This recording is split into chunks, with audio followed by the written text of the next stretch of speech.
जाता है sexual reproduction as such, क्योंकि जितने भी लोअर प्लांट्स ग्रुप है उनमें मैक्सिमम हमेशा कौन सा वाला रिप्रोडक्शन का मोड होता है, एसेक्सुअल टाइप। ठीक है, सेक्सुअल मोड बहुत रेयर है। पहली बात अगर बैक्टीरिया की बात करें तो इसमें सेक्सुअल, जब सेक्सुअल रिप्रोडक्शन बैक्टीरिया में बात करते हैं तो एज सच प्योर जो सेक्सुअल रिप्रोडक्शन या ये क्या है कि जो गैमेटोजेनेसिस है, ये गैमीट्स का फॉर्मेशन है, वो तो यहाँ पर नहीं होता है। ठीक है, या रिडक्शन डिवीजन नहीं हो रहा है, लेकिन एक्चुअल में वहां पर इसको कहा क्या जाता है, मेन जो सेक्सुअल रिप्रोडक्शन बैक्टीरिया में है उसको बोला जाता है जेनेटिक रिकॉम्बिनेशन।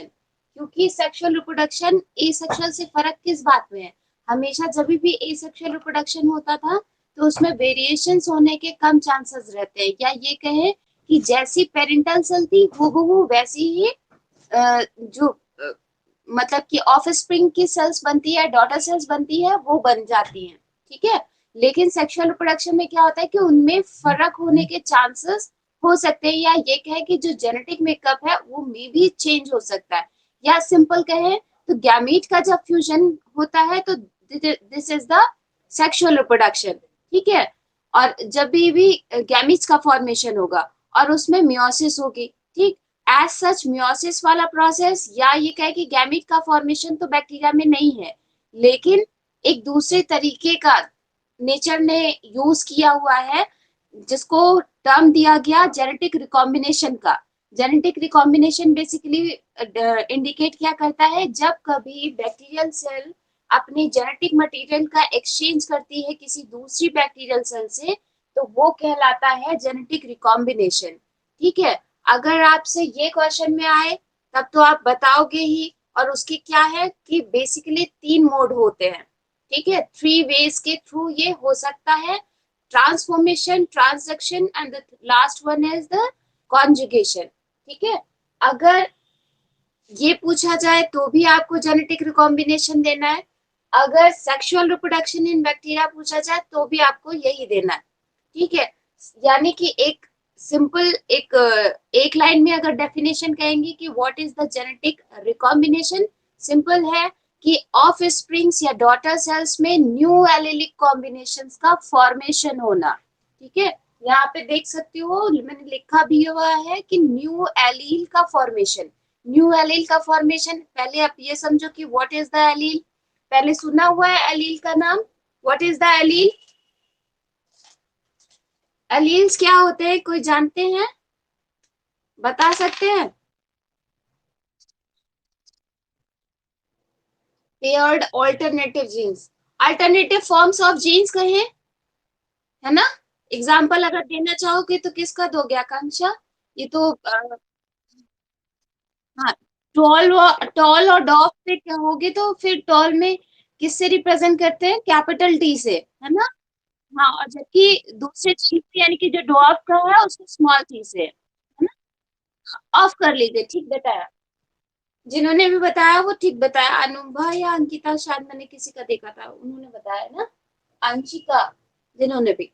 तो जेनेटिक रिकॉम्बिनेशन बेसिकली इंडिकेट क्या करता है कि whenever new allylic combination forms in daughter cells of bacteria, it is called genetic recombination, या सिंपलर कहें एक्सचेंज ऑफ जेनेटिक मटेरियल या exchange of DNA in bacteria is called genetic recombination. ठीक, इसको इसके जो वेज है वो बेसिकली 3 मोड्स हो सकते हैं, या 3 वेज है, या 3 मैकेनिज्म के through genetic recombination usually bacteria में होता है। वो कौन कौन सी है, पहला है transformation, second one is transduction and the third one is conjugation. तीनों के अपने अपने एक्सपेरिमेंट हुए, अपने अपने डिस्कवरर, मतलब अलग अलग डिस्कवरर हैं जिन्होंने एक उसकी प्रॉपर मैकेनिज्म क्या होती है ये भी उसकी भी मतलब उस पर काम किया और उसको बताया कि कैसे होता है। आज जो हम पढ़ने वाले हैं वो बेसिकली ट्रांसफॉर्मेशन पे फोकस करेंगे। ठीक है, ट्रांसफॉर्मेशन का एक बात तो समझ में आ रहा है, किसी चीज का ट्रांसफर, और पहले ही जेनेटिक रिकॉम्बिनेशन में बता चुके कि ट्रांसफर या जेनेटिक मटेरियल का एक सेल से दूसरी सेल में जाना, यही है जब भी जेनेटिक रिकॉम्बिनेशन कहेंगे। ठीक है, ट्रांसफॉर्मेशन में दो टर्म्स आते हैं। पहले तो ये आपने नाम सुना होगा एक साइंटिस्ट का, ग्रिफिथ, ठीक है। 1928 में इन्होंने एक एक्सपेरिमेंट किया था। वो एक्सपेरिमेंट आपने 12th में भी पढ़ रखा होगा, किसी को याद है? हाँ, नहीं नहीं, सैक्रोमाइसिस पे कहा गया था, सैक्रोमाइसिस पे। हाँ, माइस पर किया था। वो बेसिकली माइस में एक डिजीज कॉज होती है, ठीक है, निमोनिया। हाँ, निमोनिया, और निमोनिया होती किससे? बैक्टीरियल डिजीज है, ठीक है। तो ये, हाँ, न्यूमोनोकोकस।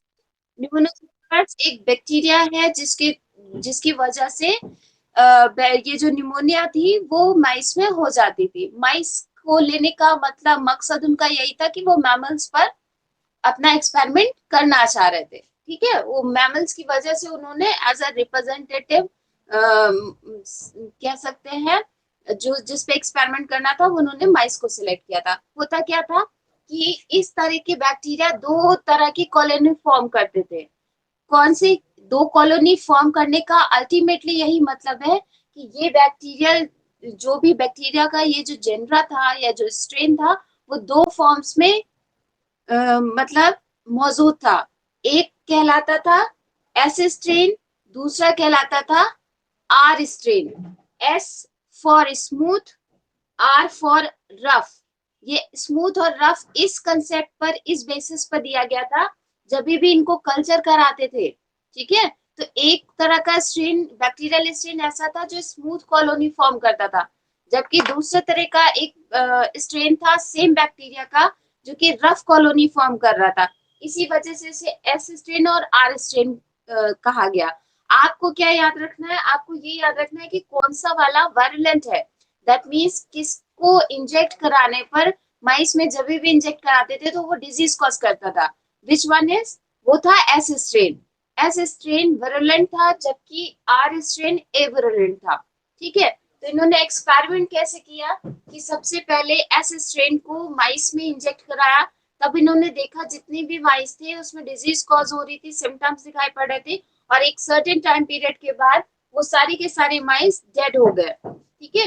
नेक्स्ट टाइम इन्होंने क्या किया, जबकि दो जो दूसरा वाला रफ कॉलोनी जिनसे फॉर्म होती थी कल्चर कराने पर, वो उस स्ट्रेन को लिया और उसको इंजेक्ट कराया माइस में। तब देखा उन्होंने कि माइस सर्वाइव कर रहा है, ठीक। यानी कि इससे तो इन्हें ये इस इन दोनों एक्सपेरिमेंट को करने से क्या पता चला कि कौन सा वाला स्ट्रेन वरुलेंट है और कौन सा वाला एवरलेंट है, या ये कहे कि कौन डिजीज कॉज कर रहा है कौन नहीं कर रहा है।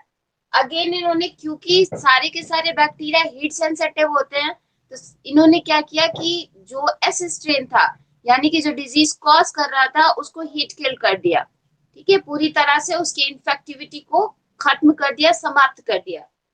देन अगेन इंजेक्ट किया माइस में, तो हुआ क्या कि जितने भी माइस थे जिनमें एस स्ट्रेन को ही हीट किल के बाद में इंजेक्ट किया गया था, वो सारे के सारे सरवाइव कर रहे थे।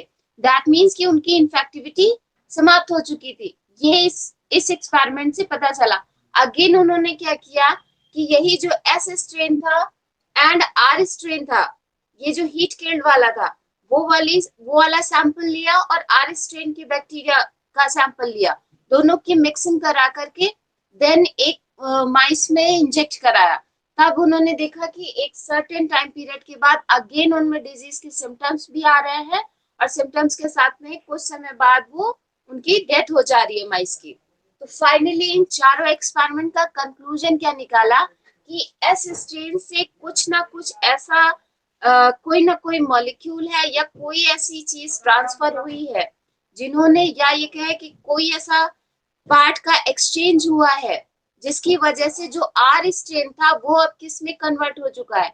एस स्ट्रेन में कन्वर्ट हो चुका है, ठीक है। तो फाइनली इन्होंने उस वक्त क्या एग्जैक्ट क्या था उसको तुरंत नहीं, फिर और उस पे काम किया, तब पता लगा कि वो एक्चुअल में क्या था कि वही बैक्टीरियल डीएनए जो कि एस स्ट्रेन में, मतलब जिसको कह सकते हैं हीट किल कर दिया गया था, वो उसी का कुछ ना कुछ हिस्सा एक्सचेंज हुआ है, जिसकी वजह से जो आर स्ट्रेन ए वेरिएंट था वो अब कन्वर्ट हो चुका है विरुलेंट में। क्योंकि अब जितने भी माइस में ये वाला सैंपल इंजेक्ट कराया गया था वो सारे के सारे डेड हो जाते हैं। ठीक है, तो ये तो हो गया ग्रिफिथ का, ये वाला हो गया एक्सपेरिमेंट। इसी को इससे एक और इन्होंने कंक्लूजन निकाला कि जो भी सेल्स में ये जो एक्सचेंज हो रहा है जिन बैक्टीरियल सेल्स में, ठीक है, वो कहलाती है कंपिटेंट सेल्स कहलाती हैं। ठीक है, एक रेसिपिएंट होगी, एक डोनर होगी, और दोनों ही सेल्स को क्या बोलेंगे, कंपिटेंट सेल। ठीक है, टर्म आता है कंपिटेंट। इतनी बात समझ में आई है, एक्सपेरिमेंट समझ में आया ग्रिफिथ का 1920। हाँ, भूलोगे तो नहीं। जी, हाँ जी,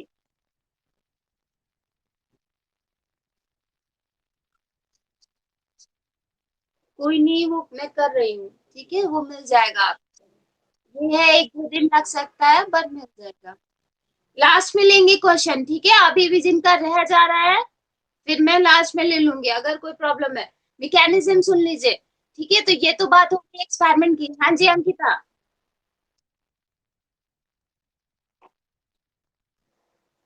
जितने पर बैक्टीरिया किल हो जाए हाई टेम्परेचर पे ही होता है। ठीक है, हाई टेम्परेचर मतलब बॉयल तो नहीं करना होगा, लेकिन अबव टू 70। ठीक है, नॉर्मल नॉर्मल सेल्स तो रूम टेम्परेचर तक ही सरवाइव कर सकती है, उसके बाद तो वो धीरे धीरे लेसिस होने लगेगी ना उसमें। ठीक है, मैकेनिज्म की जब बात करते हैं तो मैकेनिज्म में जो ये ट्रांसफॉर्मेशन का जो प्रोसेस है बेसिकली दो स्टेप्स में, दो दो से तीन स्टेप्स में कंप्लीट हो जाता है।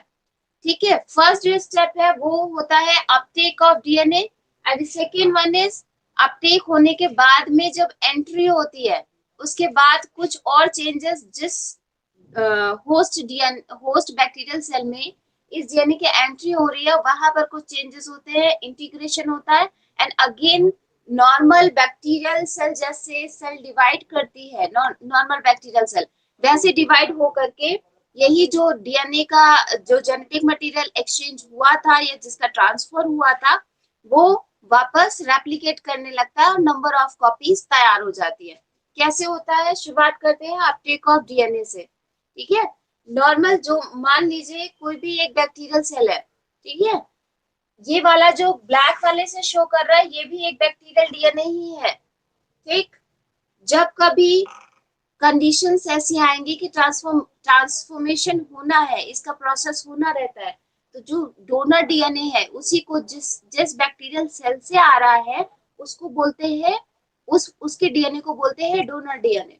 ठीक है, जबकि जो बैक्टीरियल सेल जिसमें ट्रांसफर होता है उसको बोलते हैं रेसिपिएंट सेल, या फिर ये कह सकते हैं होस्ट सेल कहें। ठीक, होता क्या है, जैसे डोनर डीएनए ये अपटेक वाला काम होगा कैसे, जो सेल वॉल होती है, ठीक है, उसमें पोरोसिटी डेवलप हो जाएगी जिसकी वजह से डीएनए एंट्री करता है। तो ये अपटेक ऑफ डीएनए बेसिकली यही प्रोसेस है। आफ्टर एंट्री ये जो डोनर डीएनए है जो कि डबल स्टैंडर्ड होता है, क्योंकि पहले भी बता चुकी हूँ जितना भी बैक्टीरिया है उसका डबल स्टैंडर्ड और सर्कुलर डीएनए होता है।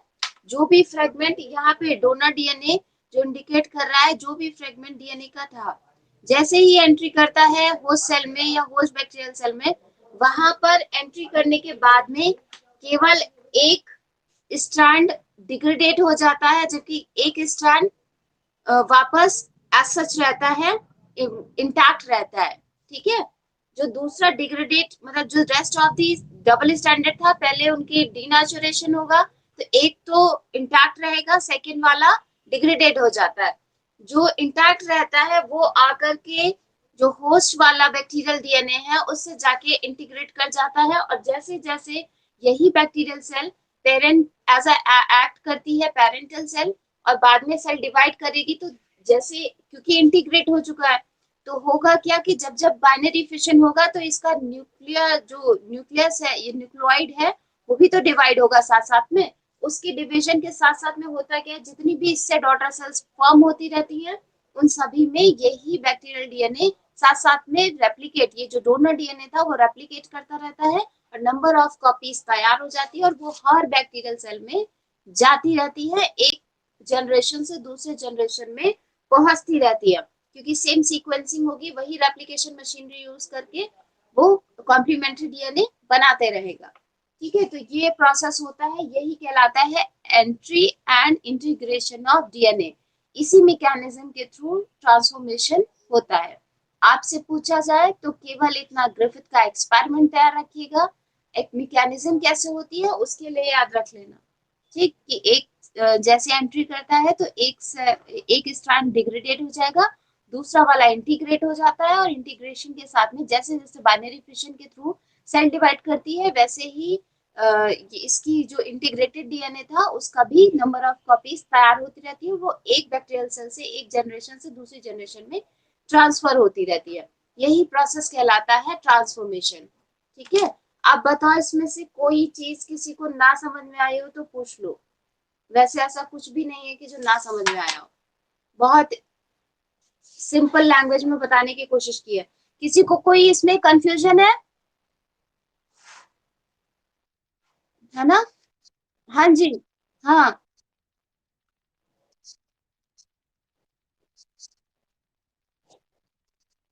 हम्म।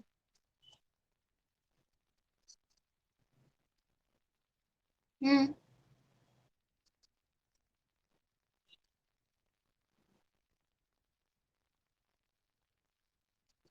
हम्म। हम्म। हीट किल से होता क्या है, देखो हीट किलिंग से हुआ क्या, कि बैक्टीरियल सेल अपने आप में बर्स्ट हो जाती है। ठीक है, फिर या ये कहें कि क्योंकि जो डीएनए है वो भी बहुत सेंसिटिव है ना, हाइड्रोजन बॉन्डिंग तुरंत खुल जाएगी, क्योंकि आपको मालूम है कि डीएनए का क्या रहता है, तो दोनों ही स्ट्रैंड्स अलग अलग हो जाएंगे, नहीं वहां पर एक्सप्रेस हो पा रहे हैं। या बैक्टीरियल सेल की जो इंफेक्टिविटी थी वो पार्ट, ऐसा थोड़ा ना है कि वो जो सर्कुलर डीएनए है, डबल स्टैंडर्ड डीएनए जो एस स्ट्रेन के पास है, उसमें हर जगह पर इंफेक्शन बरकरार है, ऐसा नहीं है। ठीक है, और ये भी नहीं है कि उन्होंने केवल एक बैक्टीरियल सेल को उसमें इंसर्ट कराया होगा, उनकी मिक्सिंग कराई होगी, बहुत सारा है, ये एक्सपेरिमेंट बार बार रिपीट करने पड़ते हैं। ठीक है, उसके बाद कहीं जाकर के रिजल्ट्स मिलते हैं। तो हुआ क्या कि जरूरी नहीं है, मान लीजिए ये दोनों ही जो पूरा सर्कुलर डीएनए था उसमें से किसी एक पार्ट पर इन्फेक्टिविटी का जीन एग्जिस्ट करता है। ठीक है, मान लीजिए जब हीट किल किया तो ये डीनेचर हो जाएंगे, ठीक है, स्ट्रैंड्स अलग अलग हो जाएंगे, राइट।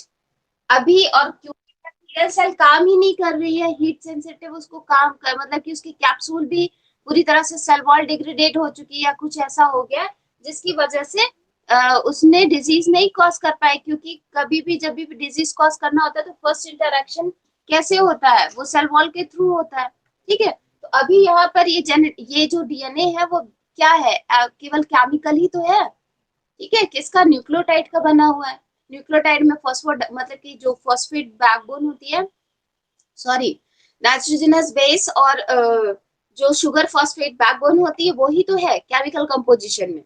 लेकिन यहाँ पर क्या हुआ कि इसी स्टेन से यही जो हीट किल्ड थे, ठीक है, अभी ये जो नॉन लिविंग था या जो केमिकल था वो अभी क्या आर वाली के पास ट्रांसफर हो गया है। ठीक है, आर वाली को हीट किल नहीं किया है, केवल एस वाली को किया है। तो अभी यहाँ पर जाकर के वो वापस, यहाँ पर आप ये इस मैकेनिज्म को याद रखो ना, कि ये डोनर डीएनए, मान लीजिए उसका फ्रेगमेंट, ये वो डोनर डीएनए है, यहाँ पर उस पर्टिकुलर डिजीज के कोई ना कोई मतलब कि जो जीन्स है वो यहाँ पर लोकेटेड है, और वो आकर के क्या कर रहा है कि एक तो डिग्रेडेट हुआ जा रहा है, एक तभी भी बाकी है, उसने क्या किया वो आकर के इंटीग्रेट कर लिया, है ना। तो यही तो प्रोसेस यहाँ पर भी हुआ होगा, एस वाले से आर वाले में ट्रांसफर हुआ, इंटीग्रेट हुआ, बाद में रेप्लिकेट हो गया। तो जाहिर सी बात है ये बैक्टीरियल सेल जिस भी अपने होस्ट में, पर्टिकुलर होस्ट में या माइस में, मान लीजिए ये निमोनिया का ही बैक्टीरिया होता, तो ये जब भी इसको माइस में इंजेक्ट कराते तो ये इन्फेक्शन कॉज करता कि नहीं करता? जिन्होंने भी क्वेश्चन किया आई थिंक सेटिस्फाइड, है ना, कॉज करता कि नहीं? तो इस बात से क्या मतलब है कि एस वाले में सर्वाइवल कितना, मतलब कि ये इन्फेक्टिविटी बरकरार है कि नहीं, वो अपना इंडिविजुअल होता तो अभी भी इसमें नहीं ये कॉज करता, लेकिन इसका तो जेनेटिक मटेरियल ट्रांसफर हो गया ना आर में, इसी वजह से उसको कि ट्रांसफॉर्मेशन है, राइट। चलिए, अच्छी बात है, यही सेम क्वेश्चन जब मैंने भी पढ़ा था तो मेरे भी दिमाग में आया था कि ये कैसे हो गया, लेकिन ये ऐसे ही हो गया। ठीक, और यूजुअली होगा कैसे, जहां कहीं भी आप पढ़ोगे तो वहां पे ये लिखा रहता है, फर्स्ट वाला जो स्टेप है अपटेक ऑफ डीएनए, इसमें क्या लिखा रहता है?